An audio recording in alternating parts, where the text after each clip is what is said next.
You're listening to another ambitious Entrepreneur Network.com podcast. The voice for entrepreneurs and small business. Now, onto the show.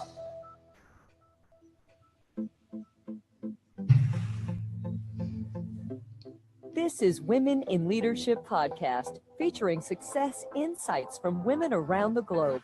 Now, over to your host, Anne-Marie Cross. And welcome to another episode of Women in Leadership Podcast. This is episode 71. And yes, I'm your host, Anne-Marie Cross, brand and communication strategist, also known as the podcasting queen. Now, according to my guest today, if you don't count your gifts and your talents, you run the risk of everyone else selling you short. And joining me on today's show is Ungenita Prevost.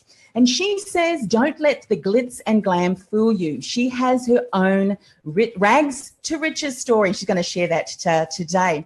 She was aged out of the foster care system at 18 years old. She has experienced every financial hardship that you can imagine. She has been homeless, jobless, carless, cashless, and parentless. She knows a thing or two about overcoming obstacles, and that's why she feels like the wealthiest woman in the world.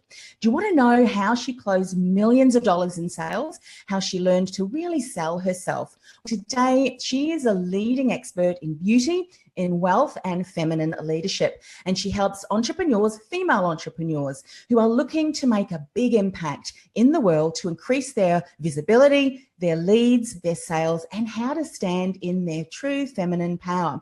Now, on today's show, she is going to share, don't accept that you can't, you're crazy, you'll never, that others with limited viewpoints would like to assign as your reality. Neither should you.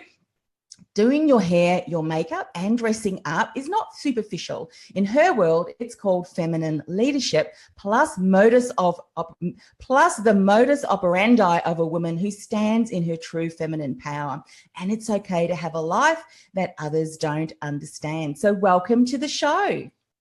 Thank you so much for inviting me to do this interview. And I'm actually calling in from London. So I love this because I'm in London, you're in Sydney, Australia. We are doing the global thing. We certainly are. We certainly are.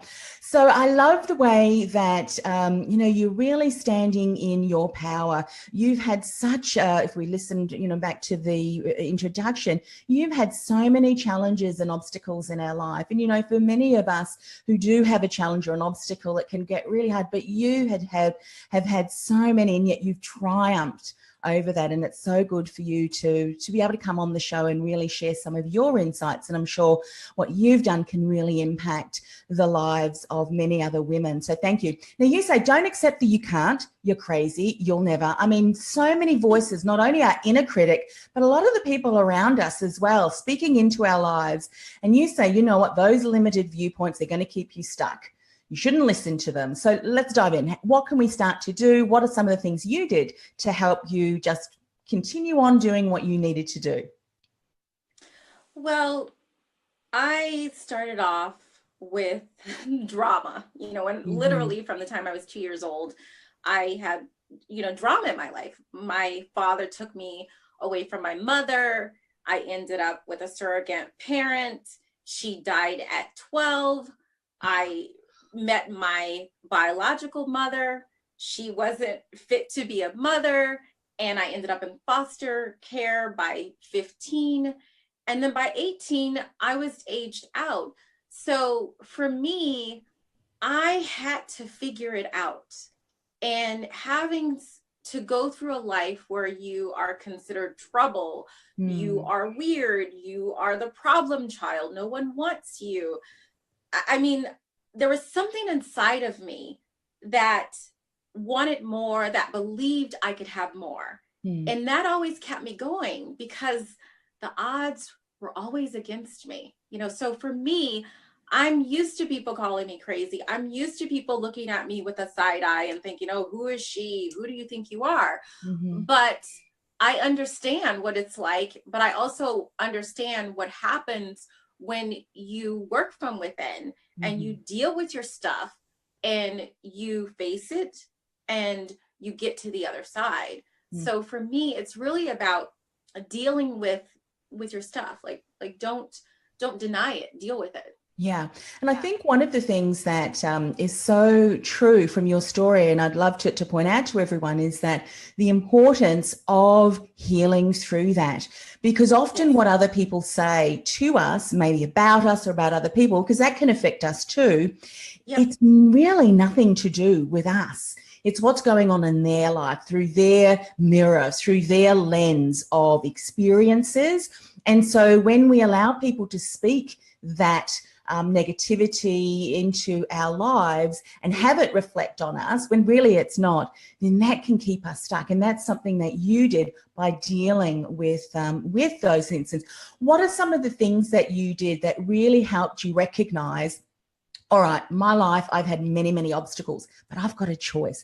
Were there things that you did? Did you seek help? Were there mentors? Were there support? Just give people a little bit of an understanding so that if someone's listening today and can see that part of her life is the journey that you've walked, but she's still going through that journey of healing and recovery, what are some of the things that she could consider doing? Well, absolutely. You know, I always had a support system. So whether it was books or church, I also had a surrogate parent that was very positive. Unfortunately, she passed. And I had social workers. I remember I had a social worker when I was 15 years old, and he told me, he said, there's something about you. There's something great. You can do stuff with your life. And I don't know, maybe he told all the kids, right? You know, that he gave all the kids the same message, but it resonated with me. And I always remember that. And so every time, you know, I met with the social workers, I embraced, you know, the fact that, you know what, this is my life. This is who I am. And, you know, they're leaders, they want to help me. So I'm going to listen to them. I'm going to take them on as my mentor through this journey of going out into society as, you know, a parentless child. So when I, you know, obviously after I went into the workforce and started working, I always surrounded myself with successful people. So people that are more successful than me. And I always had a mentor, a coach. You know, I would go to seminars. Like I just had this fascination with being better, you know, improving myself. Always. What a blessing it was for you to have someone to speak that spoke into your life with that positive affirmation that, you know, you are going to do something special.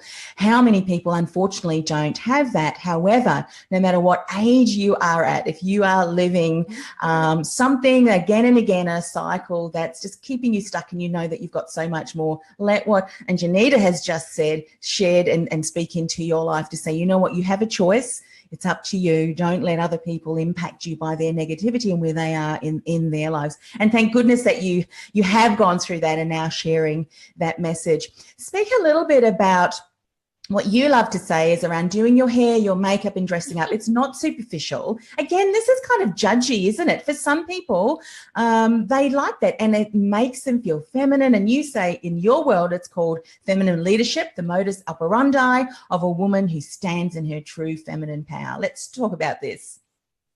Absolutely. So here's the deal. When I was, you know, this 15-year-old girl, I was very self-conscious.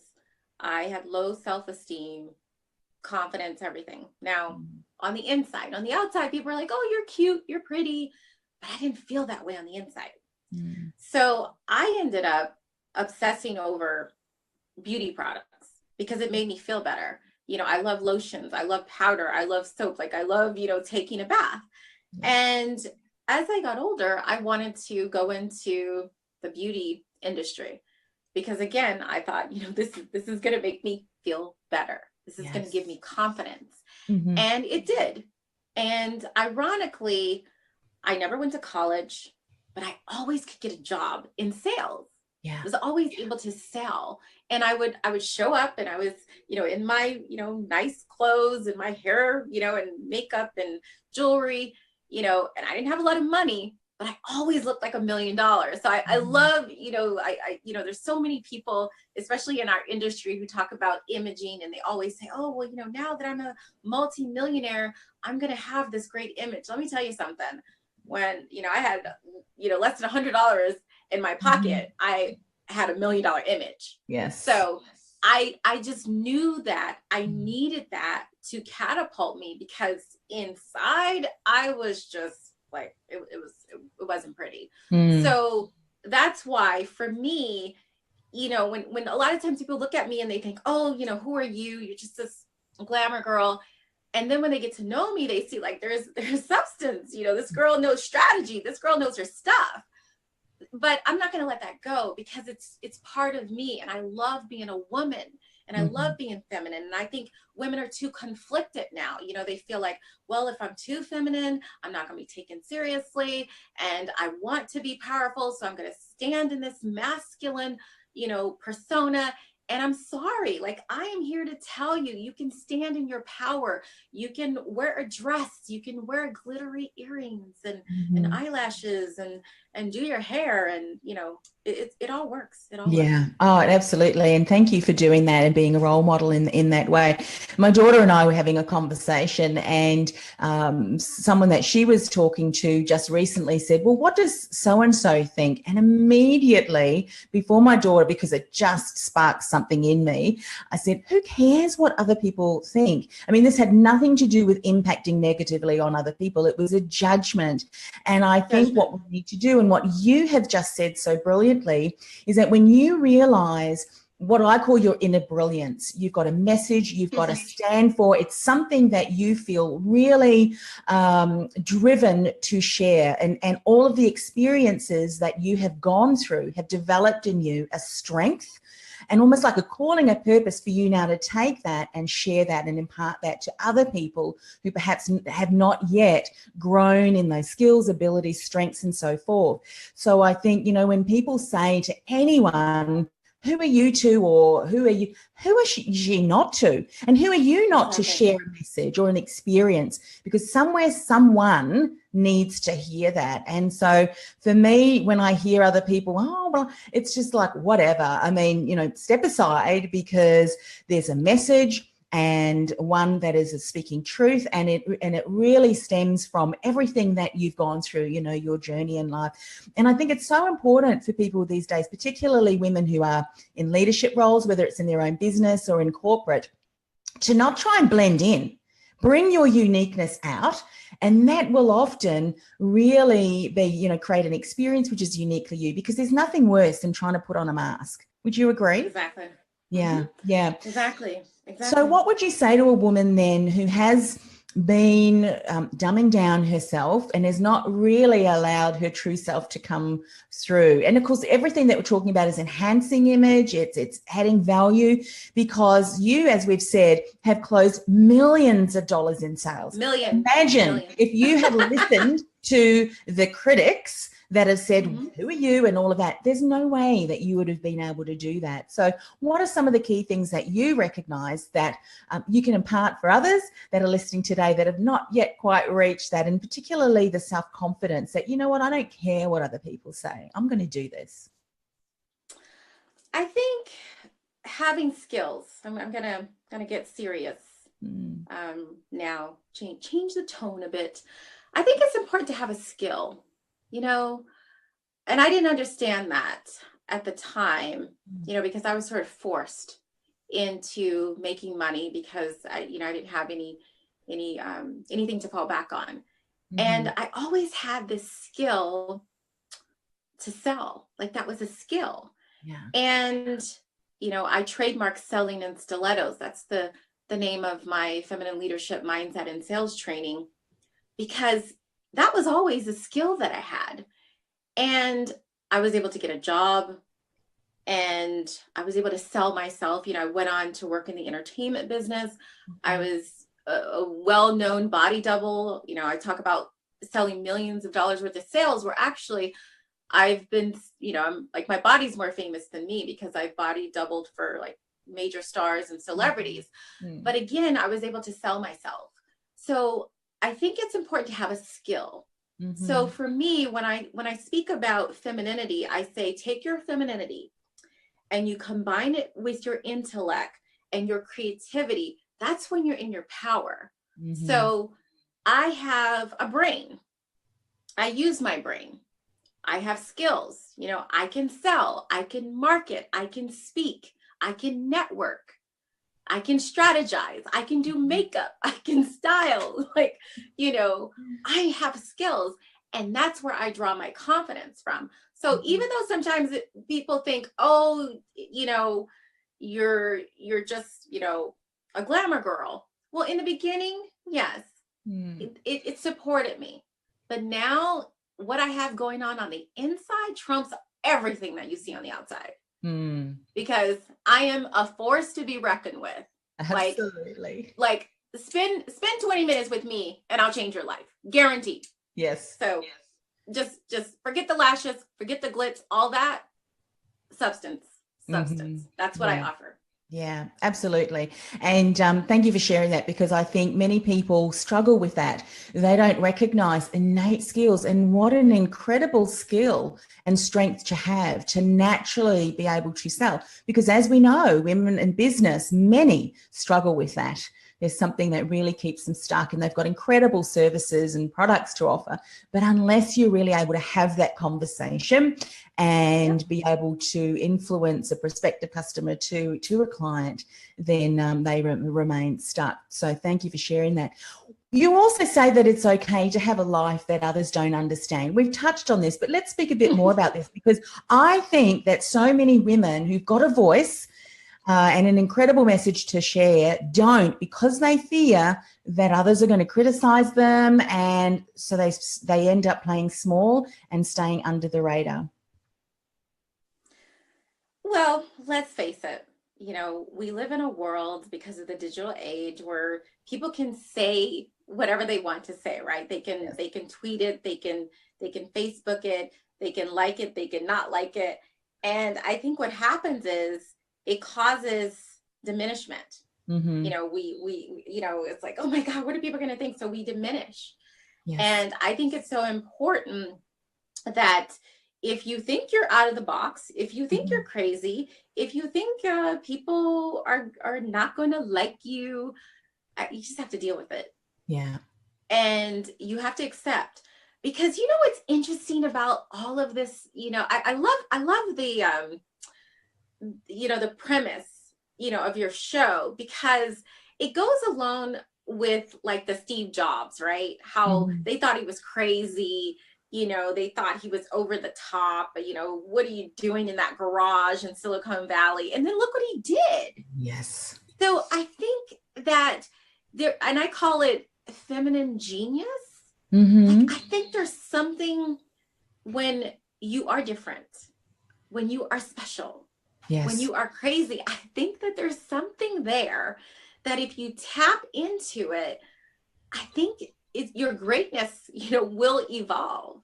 Yeah. So for me, and that's what I continue to hone in on, okay, there's something inside of me, right?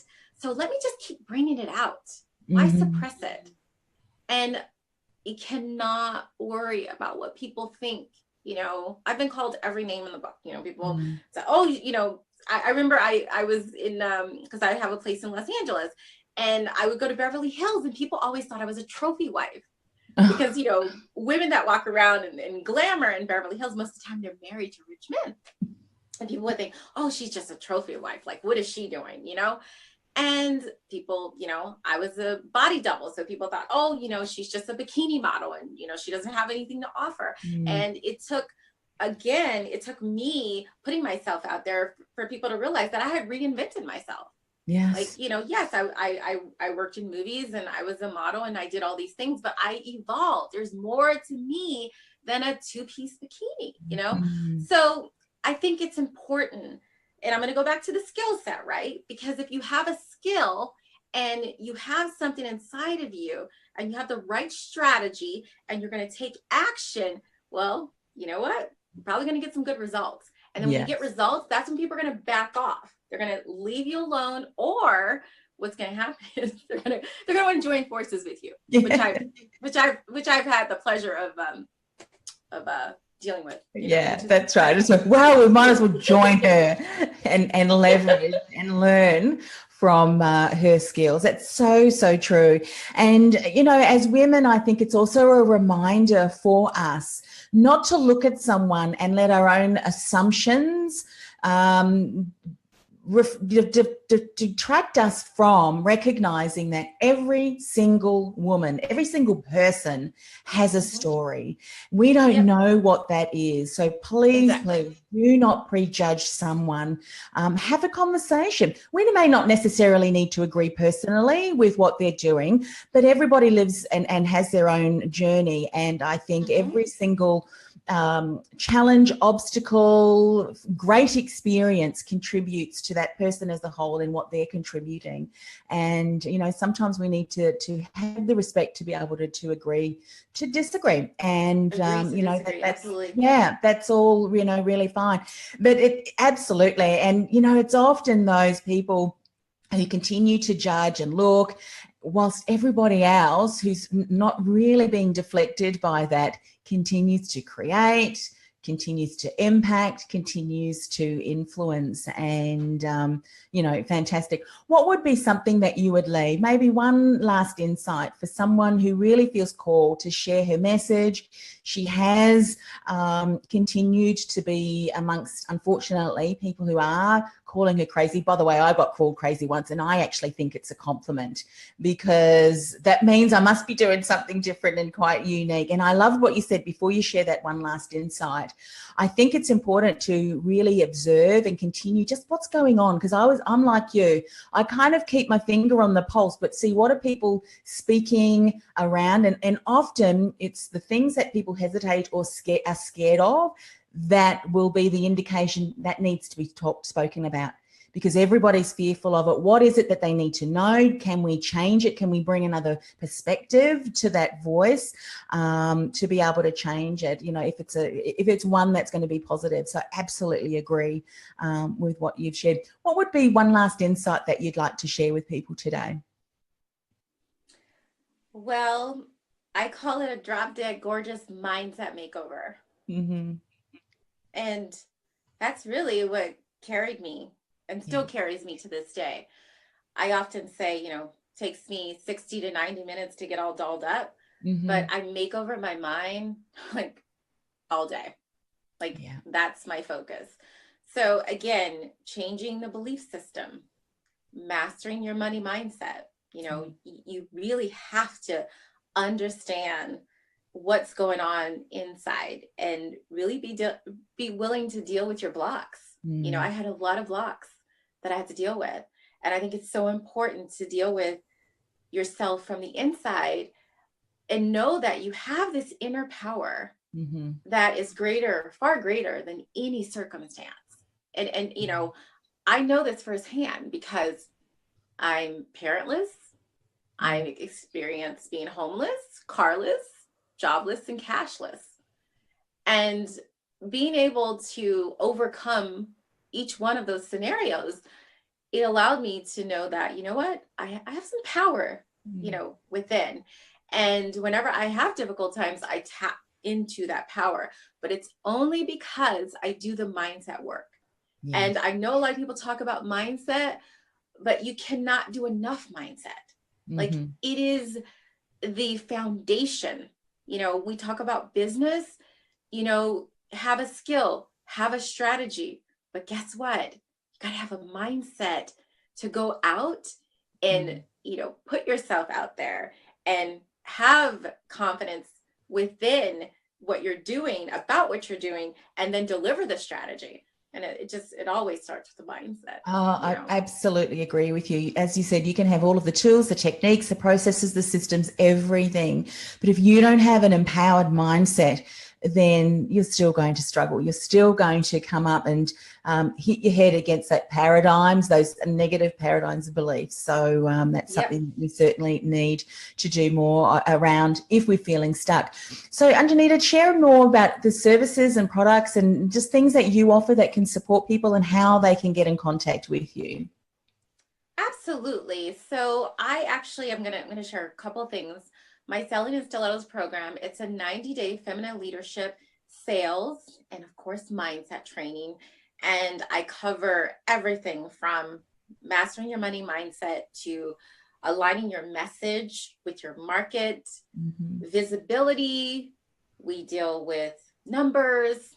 Actually, I have a module called Numbers Are Sexy. I think it's so important to deal with numbers. I also have a module on standing in your feminine power. So important. And I also want to invite anyone, if you want to have more conversations with me about sales, about being confident, about feminine leadership, I have a Facebook group, girlgonewealthy.com. You're welcome to join that group. And if you want to find out more about my programs, you can go to sellinginstilettos.com. But I just want to say this. I work with women who want to make an impact in the world and who are ready, to be transformed from the inside out. So, if you're serious about being a feminine leader and standing on stage and standing in your power, in your business, in your life, you're more than welcome to have a conversation with me. Yeah, fabulous. And of course, we'll put all of those details on our show notes. And to get to our show notes, ambitiousentrepreneurnetwork.com/WIL71. Now, for those of you who are listening to the audio version of this podcast, go to that link, because what we're going to do is also embed the live so you can actually see us talking. And I think that just brings a different, whole new element to that. So you can listen to us on your smartphone device whilst you're commuting, and then come back and watch this. But follow that link, ambitiousentrepreneurnetwork.com/WIL71. Thank you so much for coming on the show. It has been an absolute delight. Continue to share your message. So many more women, I think, need to hear this, because they are playing small. They're keeping their voice low so that, not many people can hear it, so that they can stay under the radar. But somewhere, as we said, someone around the globe needs to hear that, and we need to stand tall and surround yourself with other incredible women such as yourself, and join that community as well, because they will support and uplift you as you continue to share your message. So thank you for coming on the show. Thank you so much for this opportunity, and much success. I love what you're doing. I love it. I love it. It's so awesome. And I know it's going to be, one of those podcasts where you just, you stay home one night and you just listen to all the interviews over and over and over again. That's what one of my now VIP clients, it's exactly what she did. She said, I've listened to the show and I'm going to binge and listen. There's so many incredible women doing incredible things such as yourself. And for me, it's an honor to be able to share this platform, or create this platform, so that we can share that message. So that's certainly something that we'll continue to do. But I'm really loving, kind of thought about this last year, to really Facebook Live this at the same time, because I think particularly on Facebook Live, conversations can really start, and we are starting the conversation. And I really encourage people to continue the conversation by connecting, here, commenting, asking questions. Ungenita is tagged, or I will go back and I'll tag her. So if any questions arise, even for people who are watching this down the track, please continue the conversation with Ungenita, and certainly find out how you can join her programs and get access to that, because I think that those skills that she teaches are so important, vital to the growth of your business. And of course, if you're in a career, just getting that inner confidence and the mindset, I think, can make a huge difference too. So thank you. Now, before I go, just a message to those of you who are watching and listening. If you think that 2018 and onwards is the year that you're going to really take your message out there and change the world, that's one of the things I love. Our motto is change the world one message at a time. And you want to start a podcast, but you're not sure where to start. One of the things that I've done is created a free mini training. You can get access to that at annemariecross.com/mini training. I've got all laid out my workflow that I do with my podcast interviews. I haven't done the Facebook Live because we're only just doing that, but certainly the audio ones, the tools I use step by step, how I get it out there. And also a list of low-cost and no-cost tools to get you started, so that you can change the world one message at a time with your voice and message too. So with that, we will finish. And great show. And thanks once again for coming on the show, Ungenita. It's been a delight to meet you. Thank you.